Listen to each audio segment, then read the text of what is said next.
सत्संग YouTube channel पर मैं धनंजय जैन आप सभी का हार्दिक अभिवादन करता हूं। दोस्तों, मानसिक शांति चाहने के लिए व्यक्ति को अपनी ओर झांकने की जरूरत है, अपने आप को देखने की जरूरत है। हम अपने आप की तरफ देखते ही नहीं है। हमारी नजर हमेशा दूसरों को देखने में लगी रहती है। जिस दिन यह वृत्ति हटकर हम स्वयं में केंद्रित करेंगे तो शायद कतिपय विपत्तियों से, कतिपय दुखों से, बहुत सारी समस्याओं से हम अपने आप को बचा सकते हैं।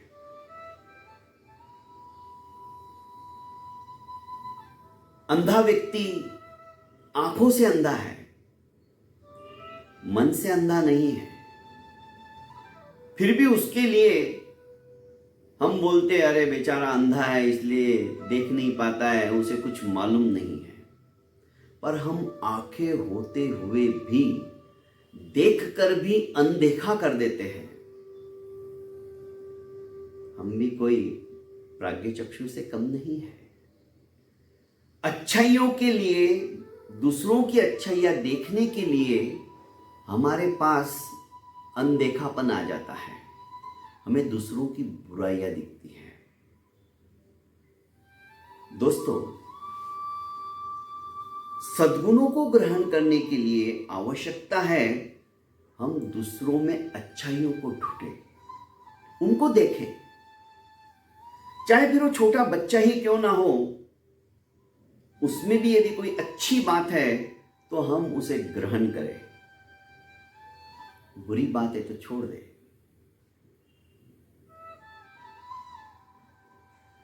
एक धनाढ्य व्यक्ति जिसे सिर्फ पैसे का मद है, घमंड है, अहंकार है, हम फौरन बोलते हैं अरे उसके पास पैसा क्या आ गया, वो अपने आप को पता नहीं क्या समझने लगता है, उसके पैर तो जमीन पर टिकते ही नहीं है। उस पैसे को कमाने के लिए उसने कितनी मेहनत की है ये हम नहीं जानते, ये हम नहीं पहचानते। क्योंकि आज वो इस मुकाम पर पहुंचा है तो उसके पीछे क्या कारण है? क्योंकि कंजूस आदमी भी अंधा होता है, उसे पैसे के अलावा कुछ दिखता ही नहीं है।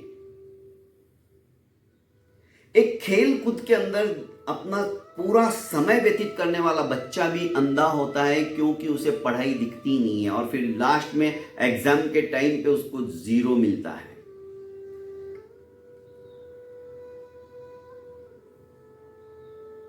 एक दुराचार करने वाली स्त्री भी अंधी होती है क्योंकि उसे अपने यौवन के अलावा कुछ नजर ही नहीं आता है।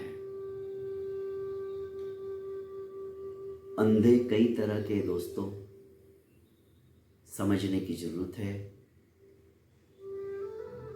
आज यदि परिवार के समस्याओं का समाधान हम नहीं कर रहे हैं तो हम भी अंधे हैं। परिवार के प्रत्येक सदस्य को आप बैठकर 5 मिनट पूछो तो सही, किसी को कुछ प्रॉब्लम तो नहीं है। आपके बड़े होने के कारण से वे कुछ कहते नहीं है, आपका अदब रख रहे हैं, आपकी इज्जत करते हैं, पर उनको भी कुछ ना कुछ तो प्रॉब्लम हो ही सकता है ना। हम सुनने को तैयार नहीं होते। दोस्तों, प्रत्येक क्षेत्र के अंदर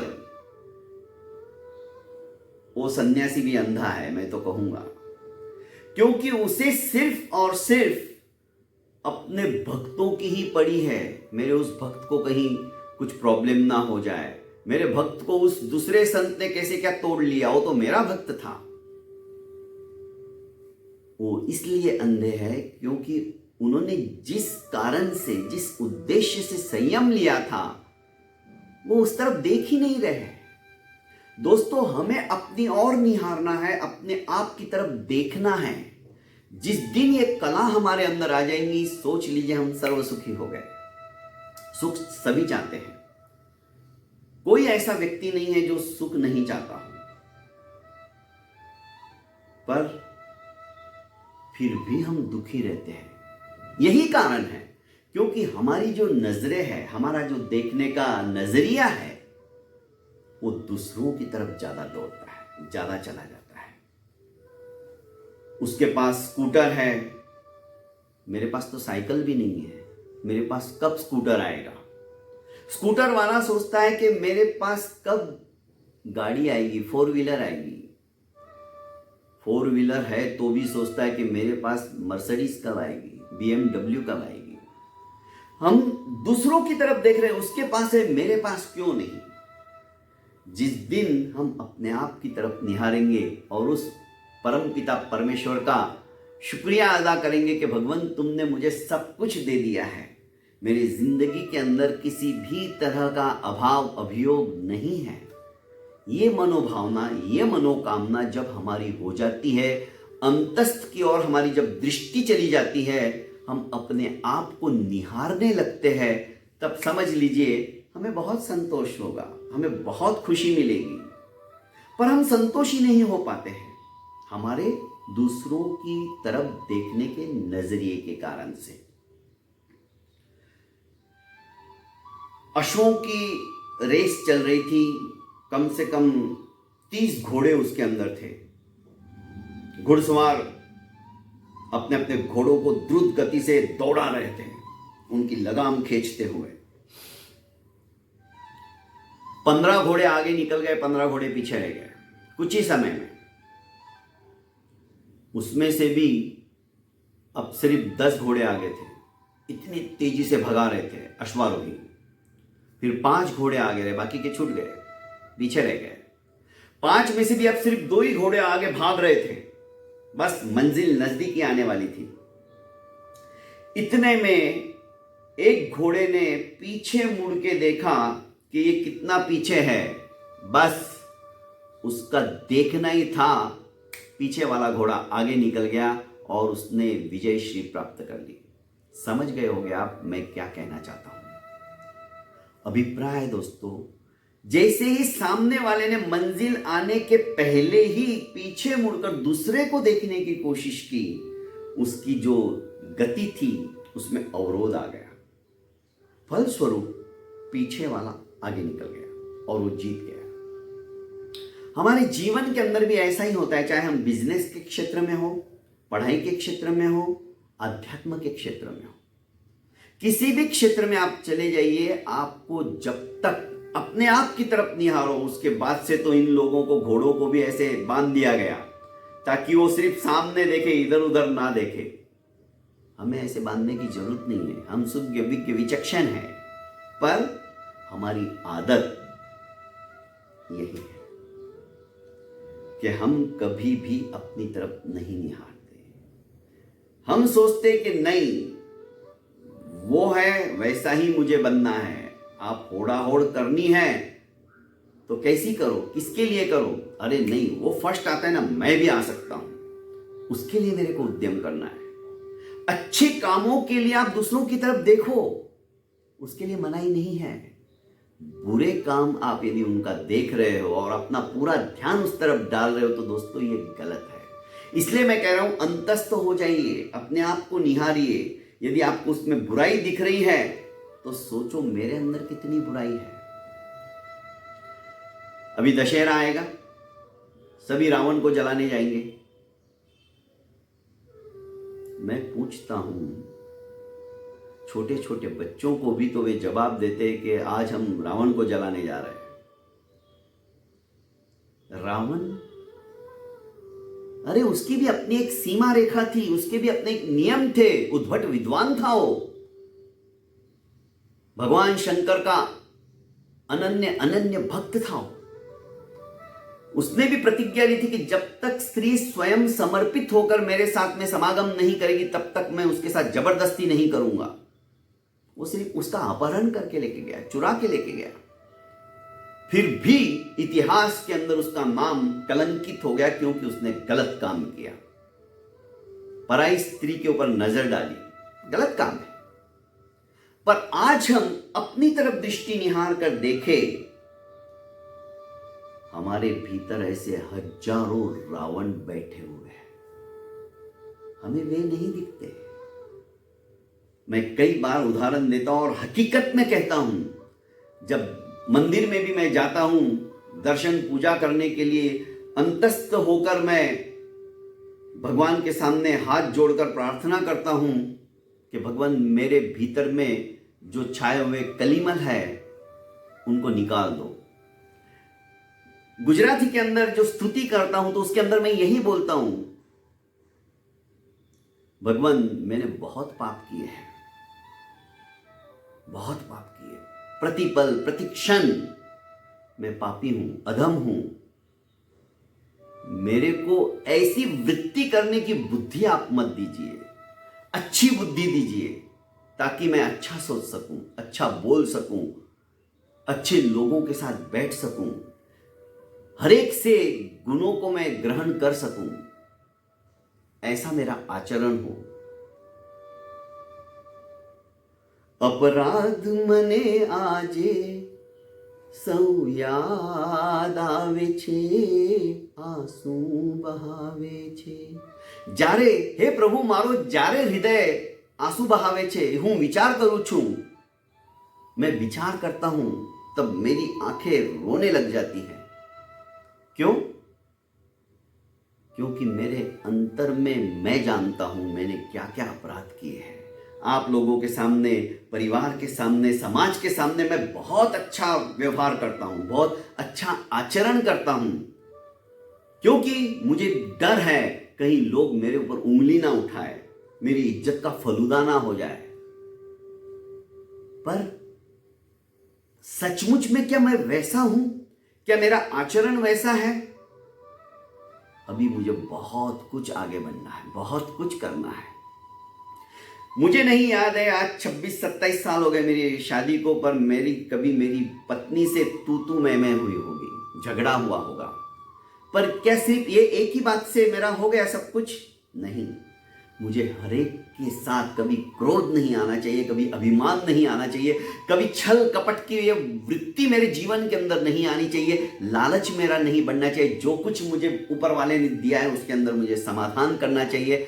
ऐसी भावना होते हुए भी क्या मैं छल कपट नहीं करता? मंदिर में जैसे मैं बता रहा था आपको, बीच में ही बात दूसरी याद आ गई।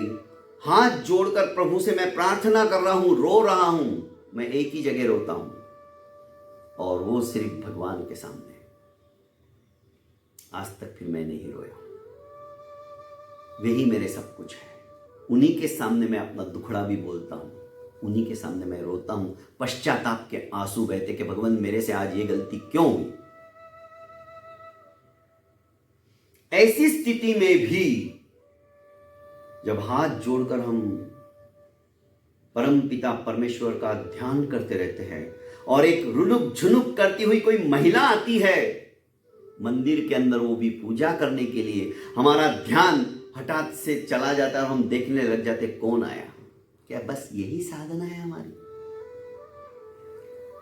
जब तक समस्त इंद्रियों के ऊपर हमारा कंट्रोल नहीं होगा तब तक साधना भी बेकार है। इसलिए मैं कहता हूं दोस्तों, अपने आप की तरफ निहारना सीखें। जब तक हम अपने जीवन के अंदर अपने आप को नहीं निहारेंगे, अपने आप को नहीं देखेंगे, तब तक दोस्तों सब कुछ व्यर्थ है। राम, लक्ष्मण, सीता जब वनवास की तरफ जा रहे थे तो भगवान राम को पूछने की तो किसी की हिम्मत नहीं थी, पर लक्ष्मण से पूछा कि तुम्हारा ये सब किसने किया, तुम तो राजकुमार हो। जबकि जानते थे, फिर भी लक्ष्मण के मुंह से सुनना चाहते थे। लक्ष्मण जी ने भी कैकेयी को दोष नहीं दिया। उन्होंने कहा ये तो हमारे कर्मों का दोष है जो हमें वनवास जाना पड़ रहा है। यह होती है आत्मनिरीक्षण की बात। दोस्तों, घर के अंदर यदि कोई चीज किसी बहू से या बेटी से या बेटे से टूट जाती है, फूट जाती है, आप गुस्सा मत करो, क्योंकि उस समय ये सोचो, यदि आप घर के वरिष्ठ हो, यदि यही गलती मेरे से होती तो मुझे बोलने वाला कौन था? मेरी इन छोटी छोटी प्रेरणास्पद कहानियां सुनकर भी कई लोगों के मेरे तरफ विचार आते कि जैन सर, ये स्थिति तो मेरी भी हो चुकी है, ये घटना मेरे साथ भी घटित हो चुकी है। मैं भी अब घर के अंदर गुस्सा नहीं करता हूं। क्रोध आने के बाद भी मैं उसको सहनशीलता के साथ में सहन कर लेता हूं और प्यार से समझाता हूं, क्योंकि मैं जानता हूं इससे कुछ होने वाला नहीं, जो हो गया सो हो गया। पर मेरे बोलने से स्थिति और ज्यादा बिगड़ सकती है, इसलिए चुप रहने में ही फायदा है। उल्टा उसको मैं सांत्वना देता हूं, कोई बात नहीं, नुकसान हुआ तो होने दे, अगली बार हम ध्यान से करेंगे। अगली बार सचमुच में सामने वाला बहुत ध्यान से करता है, बहुत हिफाजत से करता है कोई भी काम। यही चीज है दोस्तों, कभी भी जब हम अपनी और निहारने लग जाएंगे तो हमारा जो व्यवहार है, हमारा जो आचरण है, हमारी जो क्रियाकलाप है, उसका असर सामने वाले के ऊपर जरूर पड़ता है। मैंने बहुत सारे महापुरुषों के प्रवचन भी सुने हैं, सत्संग भी सुने हैं, जाता हूं मैं, क्योंकि बहुत कुछ सीखने को मिलता है। पर मेरे मन में कई बार ऐसा विचार आता था, जब मैं छोटा था, मम्मी मेरे को लेके जाया करती थी, इतना अच्छा, इतना ज्ञानवर्धक स्पीच सुनने के बाद भी हमारे जीवन के अंदर परिवर्तन क्यों नहीं आता है? हमारे क्रियाकलाप बदलते क्यों नहीं है? थोड़े समय के लिए उसका असर होता है, ऐसा क्यों? तो एक बार एक संत महात्मा ने बहुत अच्छा किस्सा सुनाया था। वे बोलने लगे थे जाते जाते, क्योंकि हम सब जाजम के ऊपर बैठे रहते थे, रजाई के ऊपर बिछाई जाती थी कई बार, जहां पर जगह अपूर्ण पड़ती थी तो घर वाला अपनी खुद की ओढ़ने की अच्छी रजाई भी लाके बिछा देता था, क्योंकि ये सत्संग में आया है, वो परवाह नहीं करता था खराब हो जाएगी। बड़ी मखमल की नरम नरम रजाई पर हम लोग कई बार बैठे हुए हैं, चटाई रहती थी, ऐसे अलग अलग बिछा देते थे और 50, 100, 150, 200 लोग सुनते रहते थे। पर एक दिन उन महाराज जी ने कहा कि मेरे प्रवचनों का असर तुम्हारे ऊपर क्यों नहीं होता है, पता है तुम्हें? कोई जवाब नहीं दे पाया था, तो उन्होंने ही कहा, जब तुम लोग उठते हो ना प्रवचन समाप्त होने के पश्चात, तो अपने कपड़े ऐसे झटक के उठते हो, कहीं महाराज का प्रवचन तुम्हारे साथ ना चला जाए, इधर की इधर बोला है ना महाराज जी ने, इधर ही रह जाए। दोस्तों ऐसा नहीं है, बहुत ज्ञानवर्धक बातें मात्र इस कान से हमें सुनना नहीं है और इस कान से निकाल नहीं देना है। अभी तो चतुर्मास का समय है, जरूर आप लोग जाइए, आपके यहाँ पर कोई ना कोई चतुर्मास में संत महात्मा महापुरुष आए होंगे, तो उनको सुनिए, 1 घंटा निकालिए, क्या पता कौन सी बात हमारे अंतस्थ को छू जाए और हमारा जीवन सफल हो जाए। हमें जाना ही चाहिए। उन्हीं महाराज जी ने एक कहानी सुनाई थी कि एक राजा के पास एक मूर्तिकार 3 मूर्तियां लेके आया। तीनों मूर्तियां दिखने में एक जैसी थी, वजन में भी एक जैसी, पर तीनों के मूल्य के अंदर जमीन आसमान का फर्क। पहली मूर्ति की कीमत फूटी कौड़ी, दूसरी मूर्ति की कीमत 5 लाख रुपए और तीसरी मूर्ति की कीमत 51 लाख रुपए। स्वर्ण मुद्राओं के हिसाब से तोल के देना था। आज के परिप्रेक्ष्य में जो मुद्राएं होती है वो मैंने आपको बताया, कहानी है, हकीकत है ये नहीं मालूम।